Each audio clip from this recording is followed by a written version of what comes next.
foi lá e prendeu o cara. O próprio Daniel Silveira também, né? Teve aquela... O Sérgio Reis está fazendo a mesma coisa. Eu não acho certo prender nenhum dos dois, tá? Deixando registrado isso daqui. Eu acho que isso é uma ilegalidade. Mas eu estou tentando e quero ouvir vocês, principalmente a Bruna e o Joel, em relação a esse critério do Supremo Tribunal Federal. Qual que é, Bruna?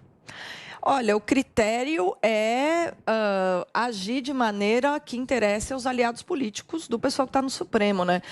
Essa crise toda do Supremo, ela não é de agora, ela não tem a ver com o governo Bolsonaro. A gente vê esse problema faz muito tempo, tá? Desde os governos anteriores, já no governo Lula, governo Dilma, a gente via no debate público, inclusive isso afirmado por pessoas de esquerda, assumidamente de esquerda, que o Supremo, ele atropelava, né, os demais poderes, saindo, então, de sua função de guardião da Constituição. Isso é um problema que a gente observa no Brasil há pelo menos uns 15 anos.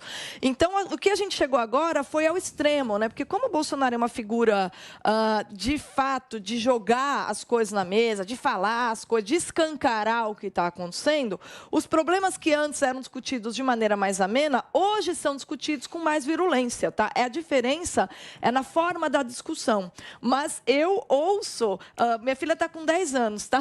Desde que ela nasceu, eu estou ouvindo analistas políticos dizerem que o Supremo não está sendo fiel às suas funções e está agindo de maneira arbitrária. No caso dessas prisões, a gente chegou ao extremo da arbitrariedade, que é o ministro agir como promotor. Quer dizer, o cara abre o inquérito que ele vai julgar.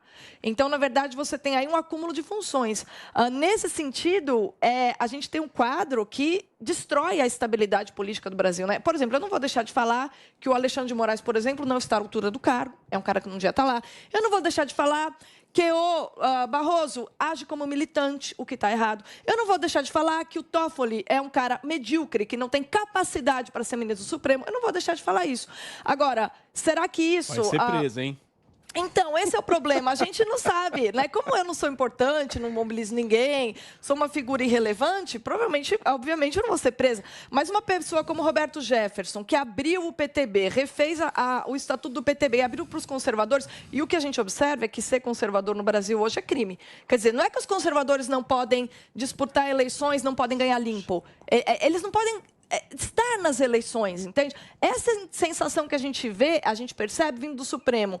E isso é muito grave, porque, veja, a gente pode ter esquerda e direita, mas a partir do momento que a direita se torna proibida, você não vai ter democracia, não tem debate político. É isso que o Supremo está promovendo, a ideia de que a direita deve ser proibida no Brasil. Mas qual que é a diferença, Bruna, por exemplo, entre a crítica e a ameaça à instituição, ao Supremo Tribunal? Porque você, por exemplo, agora fez críticas a ministros do Supremo Tribunal Federal, que e são a gente legítimas. tem certeza que nada vai acontecer com você. Agora, a partir do momento que há, por exemplo, até um financiamento público, organizando grupos para fazer intimidação ao Supremo, você acha que isso deveria ser punido de alguma forma ou não? Intimidação ao Supremo é você pegar um trator, estacionar ali na frente e avançar. A você fazer críticas mais ou menos virulentas não é crime. Isso a gente... Crime de opinião é coisa que está lá no 1984. Vamos lá. Peraí, só um problema. O problema é o seguinte, o problema é quem está sendo preso é quem tem poder.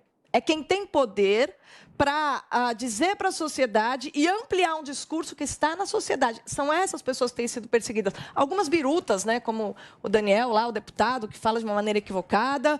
Agora, o Roberto Jefferson, você vai me desculpar, chamar aquilo de intimidação é você confundir as definições dos termos, né? Joel Pinheiro da Fonseca, por que você